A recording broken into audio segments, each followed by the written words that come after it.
Great. So now I don't know if we're on time or too late or whatever, but this whole thing with Central European time versus US time makes me confused. But I think this is the time we said we're going to go live. So I'm Rodrigo, co-founder, CEO of My Telescope. And as you guys know that have watched this before, we run this as a LinkedIn Live, and then we convert it into a pod that you can find on Spotify to listen on later on. Today I have Liam Moroney with me as a guest. And I think before I even go any further, please introduce yourself and your story, and tell us a bit about what you do today and what you have done in the past. Sure. As you said, my name is Lee Moroney. Thank you so much for having me. I'm really excited about this conversation. I am the co-founder and CEO of a brand and demand agency called Storybook Marketing. And we specialize in working with B2B companies to balance brand and demand, unsurprisingly. My background is in the tech space. I spent about 15 years in-house in the startup world, specifically everything from Series A to Series E. I was in companies with 25 people and with 1,000 people. So I've kind of like ran the gamut of just about every kind of different company type in there. And I came up through a very sort of email marketing into demand generation. And over the course of my career, I became, I think, one of the dyed-in-the-wool performance marketing, lead gen, lead scoring, everything is measurable, everything is attributable type marketer. And then somewhere along the lines, I suppose you would call it a crisis of faith, where I realized what I'm doing and what I'm evangelizing doesn't really hold water with a lot of just general marketing theory, which I went to college for. And so I started to explore different avenues and looking outside of the tech industry and realizing that while we were hyper focused on measurement and attribution, the entire world around us and the rest of the marketing community had been going down a marketing effectiveness movement, a marketing science movement. And I realized that there was just a huge gap. And that's really what Storybook Marketing does. We work with generally tech companies, but B2B companies, trying to help them rebalance that program, which is often internal alignment, measurement updates, content strategy. But I think it's a long-term effort because it's a change that's happening slowly. Thanks for that intro. And I mean, the reason why I wanted to have you on board today and have this talk was that the thinking of long-term thinking and short-term thinking in the motion of building a company and building a brand. And I think many people within, especially I think B2B SaaS or B2B tech, many of them are probably founder-led. So I think many of us, and I'm one of those, and I think many of us, we are kind of, how do I go from thinking performance and I have my metrics on an everyday basis to actually build something that is sustainable over time? So my question to you before we kind of start to dig deeper, what's the kind of your first advice you would give a founder or a CEO that decides to go from, it's not working, I have done my performance marketing stuff, I know it's done a fantastic job to take me here, but I need to do something else? What's kind of your first advice? Oh, that's a really good question. I guess the first piece of advice is, I think the real hard hill to get over in shifting from a very performance marketing motion to something that's more balanced is to start asking the question, am I sure it worked the way I thought it worked? And I think that's definitely what I've learned, and I was guilty of this. And I think this is very common, where the things that our attribution tools tell us worked weren't necessarily the things that worked. And there's a whole conversation in that alone, whether or not first touch, last touch, multi-touch weighted attribution. At the end of the day, I think what tends to be true is that most of the tools that we use that tell us what worked, including the ad platforms in a lot of cases, tend to over-index and over-credit the performance stuff. So the ad that someone clicked that filled out the form gets all the credit, but it might ignore the fact that that might have started as a conversation at a trade show or a dinner that someone was at. They're very hard to stitch those two together. So I think there's a big difference between what drove high ROI and ROAS versus did it incrementally actually bring someone in, or was it a contributing factor that had other pieces at play? And I think that mindset is really important, because the truth is there's lots of evidence, there's lots of data about brand and long-term marketing, but if you can't pull yourself a little bit away from those attribution tools, it can be very hard to accept a lot of that information. And how do you see that? Because I mean, for example, when I do my monthly reporting or quarterly reporting to my board and to my team, very much is driven, on, we are a SaaS company, so it's MRR or ARR, and those numbers are very easy to then put together with, conversion rate from a website to into the product, etc. And then to take the brand building aspect into that type of reporting makes it tough, like to explain to someone, because in the end you're looking for the so-called ROI on the investments that you are making. How do you, what are your thoughts, and how have you helped people to explain, that paradigm shift that you actually have to do in your mind to start thinking about brand as a growth driver rather than just a cost center? Yeah. And I think it's a really good point, because there's almost brand, certainly in SaaS, kind of has a bit of negative connotations. It feels fluffy and fuzzy and unmeasurable. And I think we've also done a slight disservice, because I think you have to read the room of who the audience is for these things. And brand is about associations, and it is about kind of a lot of things that happen in a kind of a mental capacity. But I think if we make brand feel like it's fuzzy and fluffy and feelings based, you can lose a lot of very metrics focused people, because that doesn't really feel like it fits into that world. And that's definitely been my experience. Now, there's an extreme version of this. It saddens me to say it's true, but I've heard it enough times that I know it is, where I've talked to heads of marketing in SaaS who say, we don't even use the word brand. It's such a negatively received word that we don't even say it in front of the CEO, which tells you kind of how bad the associations are already. So it's got a bit of a credibility issue. And I think there's also a perception that brand is a luxury. I've said this, and I've heard this said, of let's just get the performance stuff in a good place and then we can focus on brand. And that makes this assumption that those two are very disconnected, that brand is somehow this kind of longer term, more sort of ethereal kind of solution. But I think that's just because I think we've done a bad job explaining how they work together, what the interplay of brand and performance actually is. So a lot of what I've been having success with is trying to make brand feel a lot more strategic and a lot more focused and a lot more measured than I think we've made it feel. Because a lot of the stuff that I find works, it's not revolutionary for the most part. Like, brand awareness surveys are as old as could be. No one's surprised that that's a way of measuring brand. It's just they don't know how to put that into the context of, yeah, but so what? Like, what does it matter if our awareness is up? And I think that's where a lot of the marketing effectiveness stuff, a lot of the work of the Aaron Burr Bass Institute, a lot of things like How Brands Grow have started to give really helpful language of saying, well, our goal isn't to make people know us. Our goal is to make people think of us when they have a problem specific to what we solve and when they're coming in market to solve that problem. That kind of language does resonate with CEOs, even very metrics focused ones, because when you say that, they're like, yeah, that I want that to happen. There's a lot of buyer research data out there that shows that that's how they buy in this industry. You know, you look at Gartner data, you look at Harvard Business Review data, the 6th Sense report that came out last year.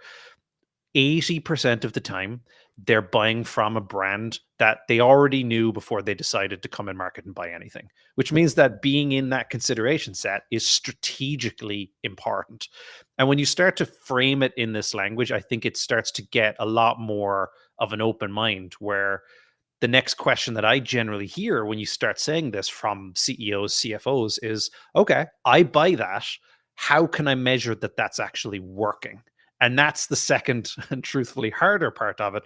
But I think when you frame it like that, it makes it feel like you're not trying to get people to love you. It's not about feelings and emotions. It's about memories and recall and consideration and much more tangible words. Now, interesting point that, I mean, that you're making on the consideration set, because I think in the end that's kind of how you, in classical sales, your job was to be, especially in I think hardware, where but I don't think it's hardware. I think it's everywhere where you have something that you buy, let's say every 5 years or 10 years. You have to be on mind the moment they decide to change or to scale or to build a new factory or whatever, when they need your services that they maybe only need once every 5 or 10 years. And I think many of those type of sales people do understand this concept of being a considered company or product or service at that given. Can it be that the challenge has been that we talk, as you say, we talk about it in a way that it's far away, like brand, what's that? It's too fluffy. But on the other hand, if you talk about it more like, yeah, but you have a great product, don't you want your great product to be considered the way the moment it's time to buy? That maybe to use a more simplistic language. I think there's another problem very specific to tech where we have a belief that no one's ever bought this before. And that like there are a lot of new categories, new products, new solutions out there, but I think you hear a lot of the stuff like, oh, someone comes in market every 5 years to buy some mechanical software in the B2B industry. They're like, yeah, but our category didn't exist 5 years ago, so they can't be coming in market. None of that applies to me. And that I think is one of the harder mental hills to climb that I've found, because we do as a tech industry have this perception of being novel and unique and disruptive, and some of that is true, but the problems we solve are generally pretty old and long standing. The real difference, and I think the thing that we have to kind of get out of our own heads and start to look at the market and understand the customer, is that they know this problem pretty well. They just think about solving it in a different way. Our goal is not to suddenly create this kind of brand new mental association. And like I talk about this a lot, and it's something I do get up on a bit of a soapbox of. But this idea of, well, our audience is problem unaware, and we need to make them problem aware, and then we need to make them solution aware.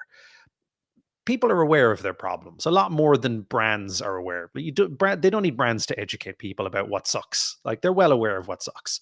So I think it's this idea that we think we're bringing people on this journey, whereas in reality, they already know what their problems are.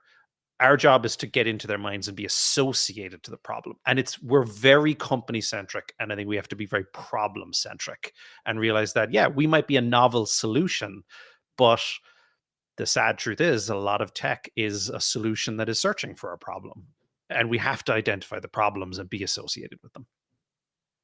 But I mean, based on what you just talked about, that we're searching for, I mean, isn't that maybe one of the reasons why performance marketing has worked so well? Because if you think about the journey of that, I buy, a generic keyword like, I don't know, research tool, and that means that somebody is looking for, research tools, and then they land on my website, and hopefully I have an answer on my website that tells them, yeah, I wanted a research tool, and here I found one. I didn't know about that it existed, but now thanks to this generic keyword, I landed on the right place.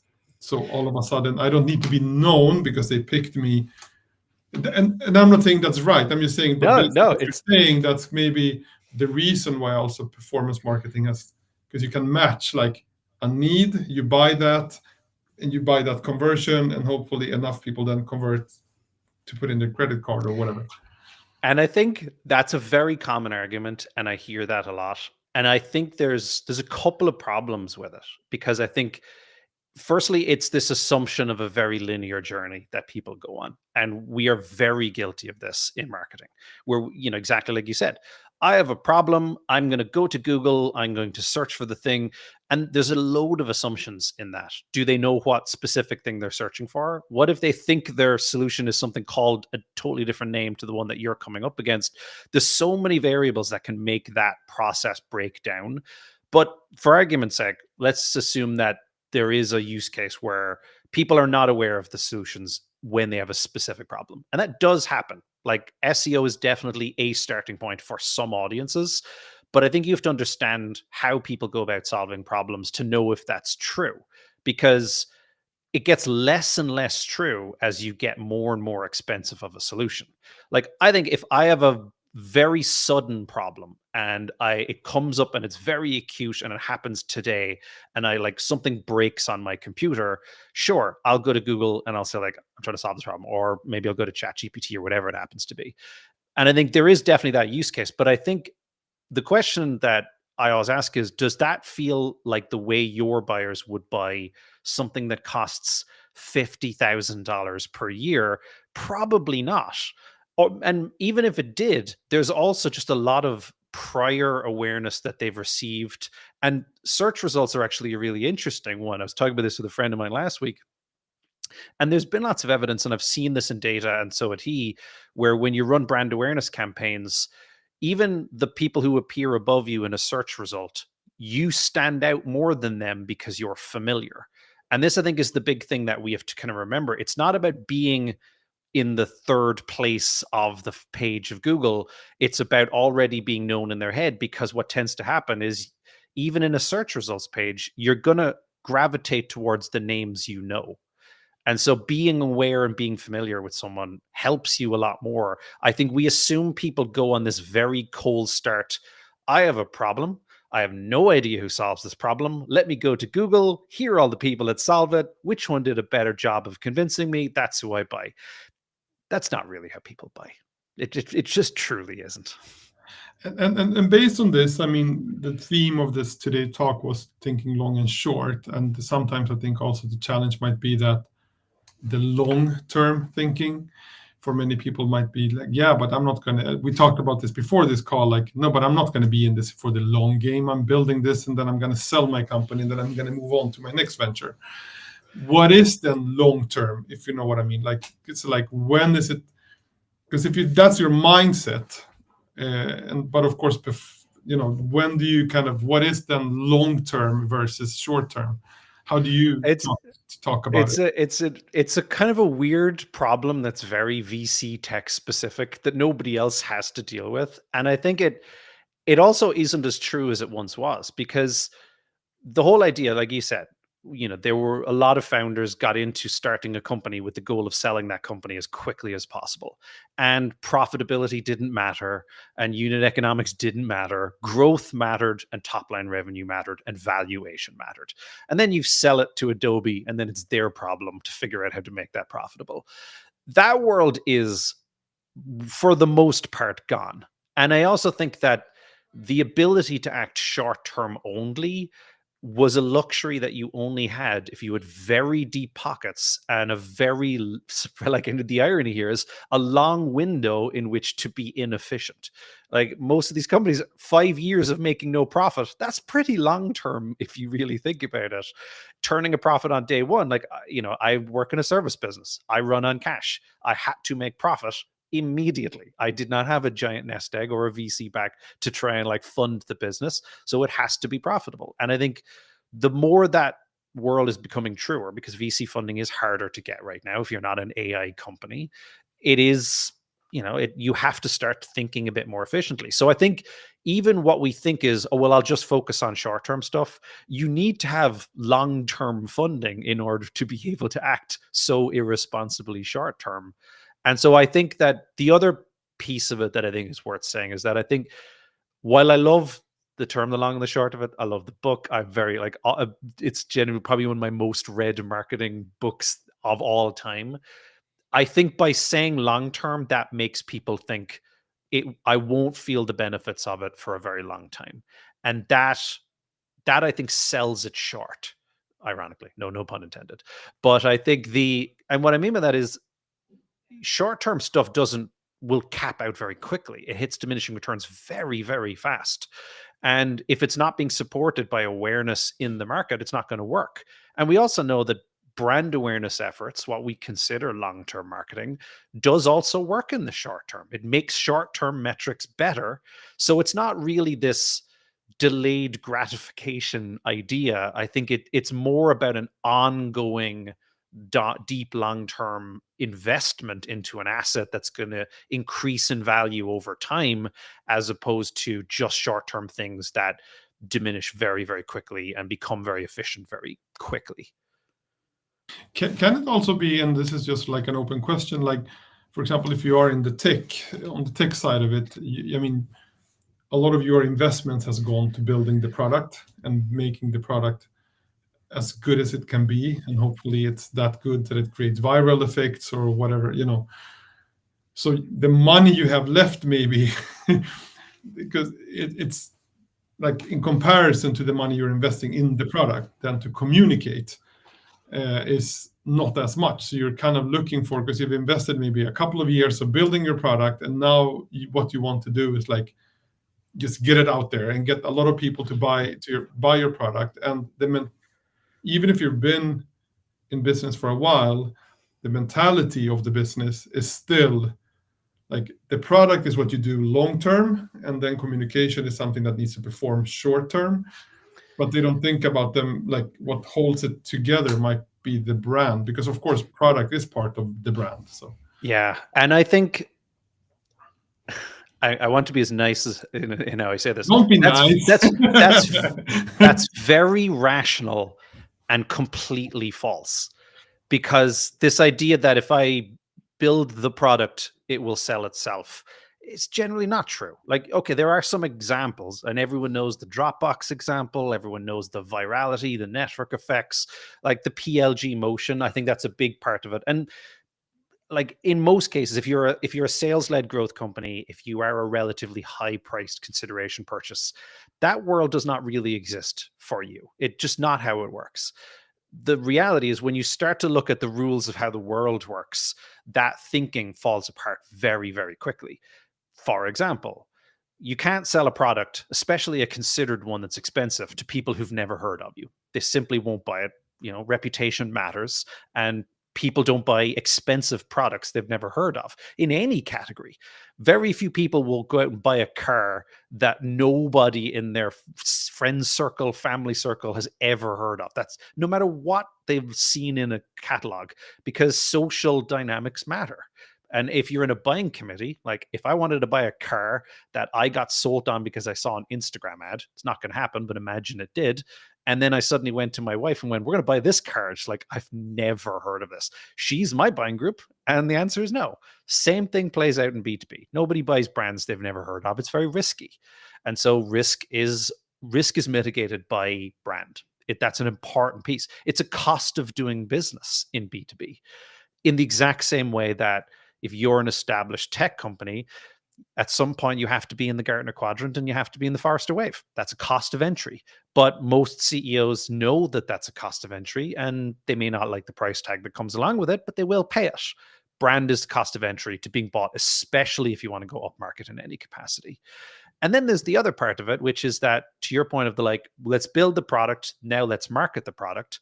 Well, the problem is, let's assume you did that, and today you've launched the product. We're now going to run a big ad campaign.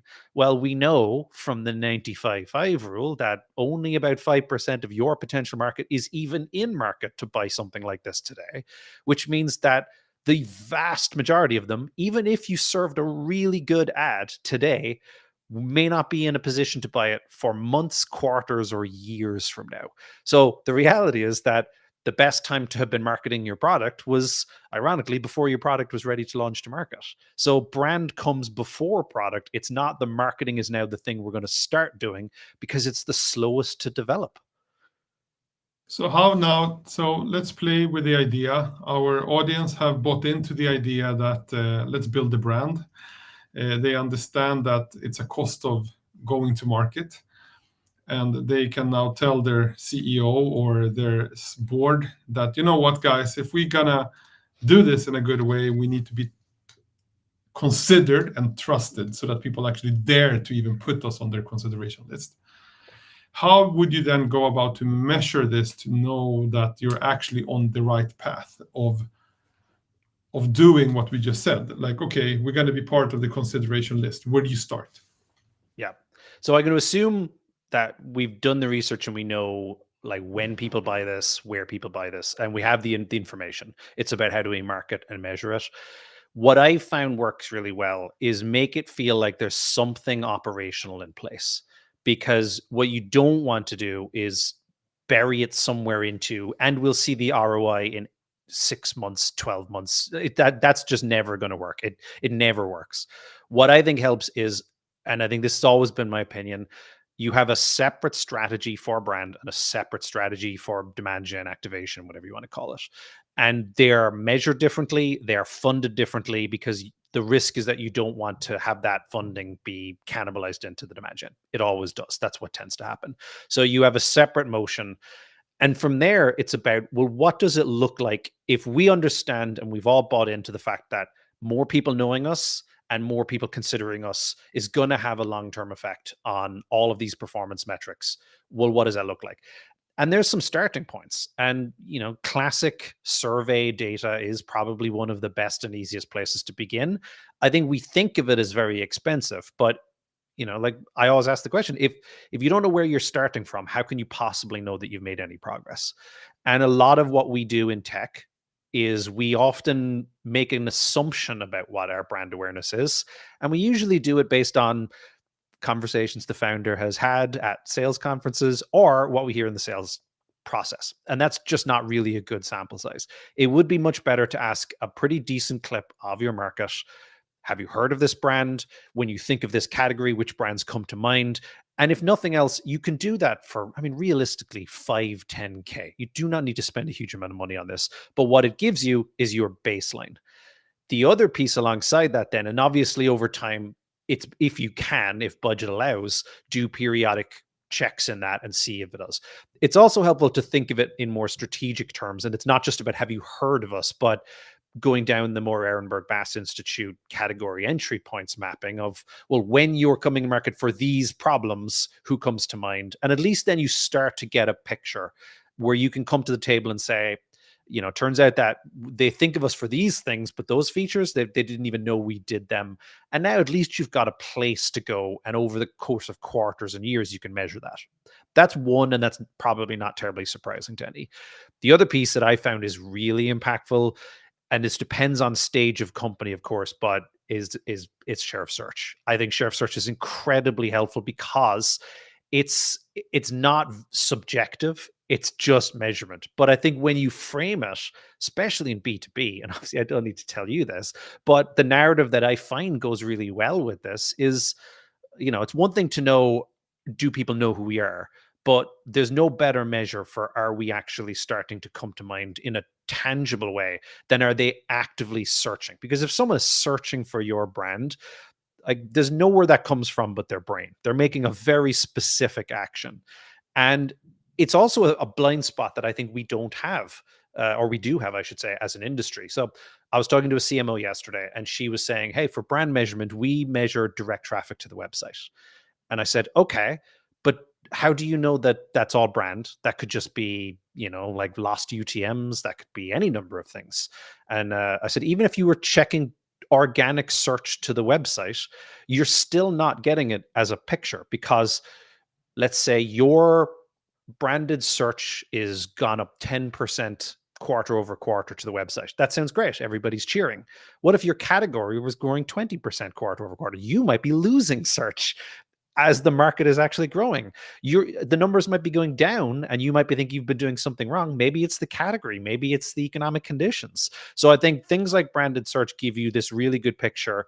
And truthfully, CEOs love seeing competitor names in there, and they love seeing you do better against them. So when you put that in front of it, suddenly you have a dashboard where you're saying, this is how much of the total market we represent.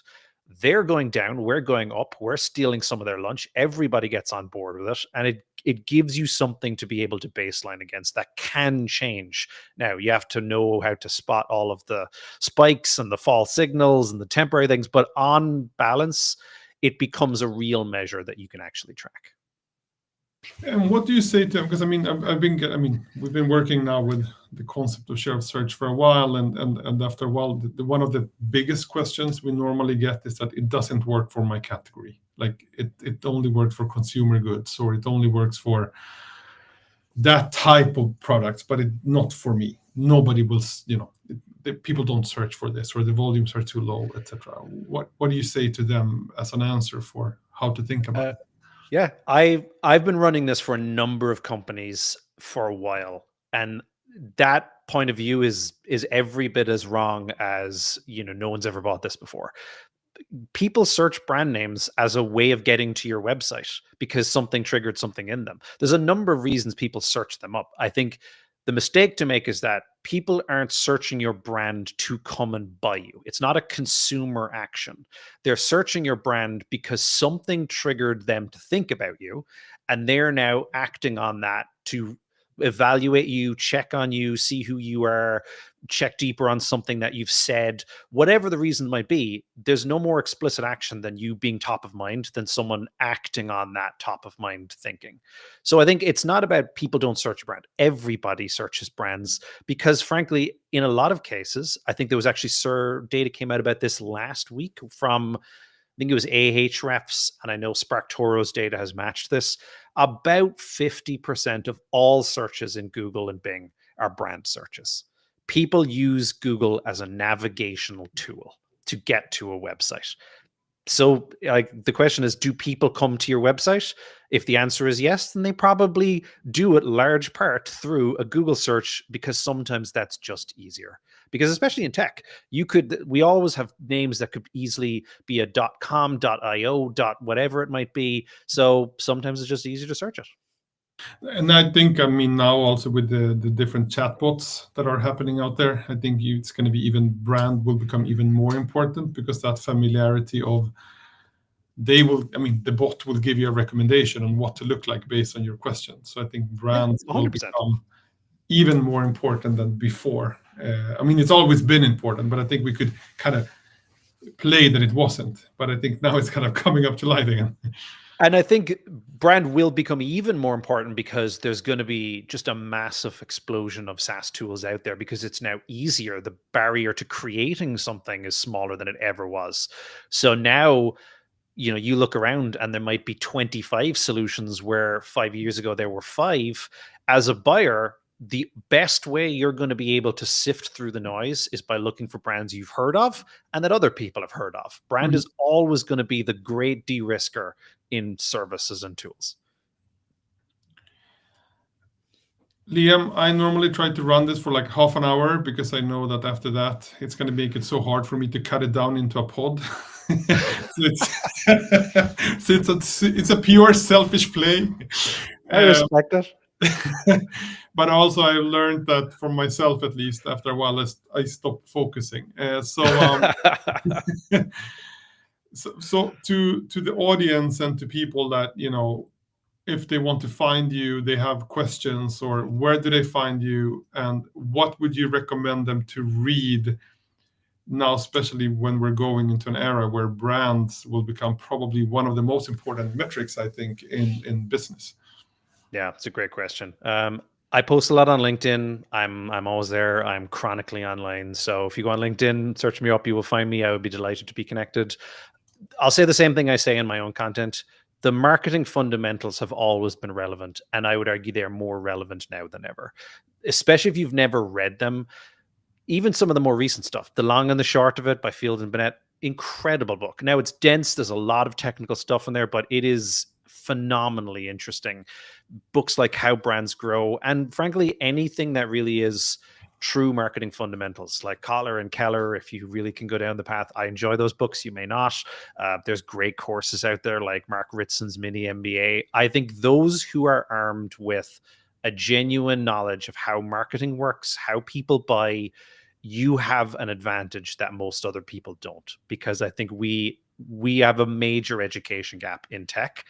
And the evidence is out there. The research has been out there forever. The IPA are always worth checking out. There's other great podcasts like the Marketing Architects podcast. They regularly talk about evidence-based marketing and marketing science. You could even just Google those two terms, and a lot of the stuff that you'll find is worth looking into. I just think that those who look outside of tech and look to the broader marketing community and go, what's working out there? The reality is, marketing isn't that different between B2C and B2B. The differences are nuances, like where reputation matters, how people buy, the length of time it takes to buy these things. But the approaches, the consumer psychology, the same brains are buying in both cases.